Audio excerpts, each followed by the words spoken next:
Good day, Internet! So ngayong araw na to ang ika-78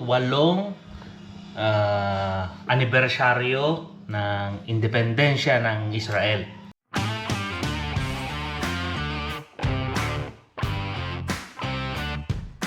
So 78th Independence Day ngayon. So ngayong araw na to, wala kaming masyadong ganap. Dahil hindi makakapunta yung anak ni Aba, yung talagang magaling magluto ng steak. So ngayon, magsasarili kami ni Aba.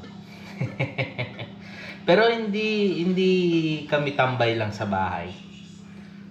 Dahil meron din namang ganap sa gabi, yan, kung saan iinom-inom lang and manonood ng mga nagsasayawan.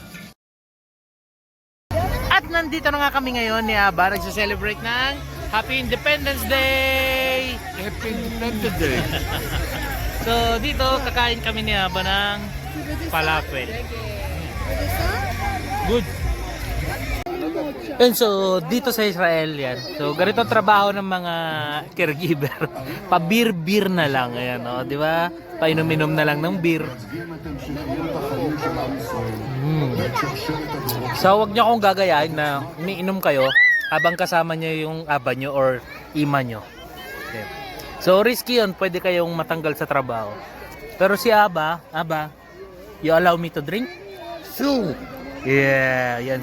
So open ako kay Aba. Pwede akong uminom, pwede akong magpakalasing, pero hindi ko ginagawa. Yan lang, ngayon lang, Independence Day.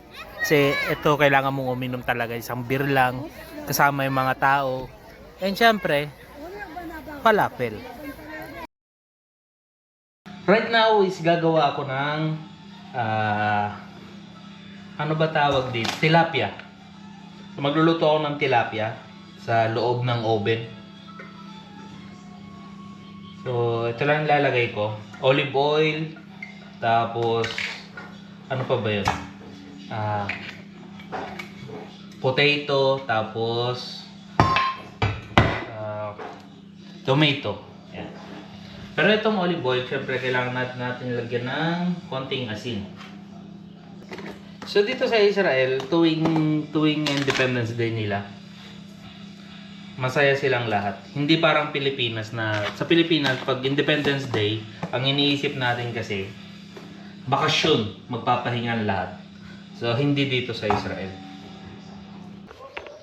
Yan, so next naman, so kukuha ko na ang pampabango. So ito yung rosemary. So dito sa amin ang rosemary ay fresh. Yan. So hindi kami bumibili. Yan, so dalawang rosemary lang pwede na to. So dito sa gilid, yung mga dahon-dahon lang. Pampabango rin to. At okay din yung lasa ng rosemary pag fresh. Lalagay ko na lang yung sobra sa gilid. Ayan. Yun, so nakita nyo, eto na. Yan na yung nagawa ko. So, sasalang ko na siya ngayon sa may oven namin. And pagkatapos nun, punta na tayo sa barbecue.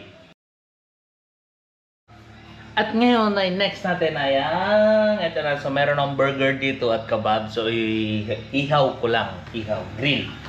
And chicken. Yun. So sa chicken, kailangan ko munang i-marinate. Then siguro ihawin ko lang ng konti. Then ihahaluan ko siya ng Knorr barbecue sauce. Yan. So iba yung Knorr dito sa Israel. Iba rin yung mga Knorr natin sa Pilipinas. Pero iisang company lang sila. So nandito na kami ngayon ni Aba. So kasama ko si Aba. Nagbabasa siya ng instruction ng binili niyang Ninja Grill. So hindi ako marunong gumamit ng Ninja Grill. And yun, si Aba lang nagbabasa. Dahil wala naman silang English, puro Hebrew. So ngayon, siguro testing ko muna dito sa chicken. So hindi ko alam, comment down below kung paano gumamit ng Ninja. Ayun, so eto na ngayon yung chicken. So hinalf cook ko lang siya mula dito sa Ninja Grill. Half cook, then nilagyan ko na ng Knorr Knorr barbecue sauce. Yan. Tapos isasalang ko siya ulit. Yan. So as of now, ang nakalagay dito ay yung burger, then ang next namin ay yung kebab. So, ito, panghuli na to habang namamarinate pa siya. Right, Aba? Yes. Kag sa mayak. Chag Sameach. Ay, so moment of truth. So, ito na yung chicken barbecue ko. So, ito siya.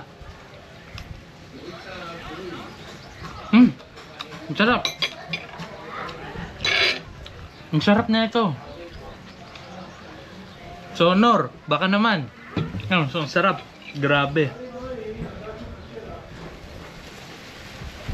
So, hindi siya maalat. Yung lasa niya may pagkakonting matamis. So, pasok to sa mga bata.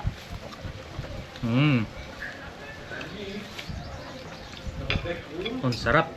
Grabe.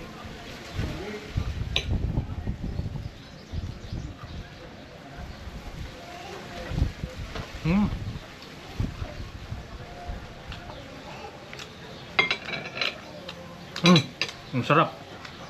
Ayun, so dito ko na tinatapos tong video na to. So hindi na ako makakapag-video dahil magiinuman na kami ni Aba. So hanggang sa muli.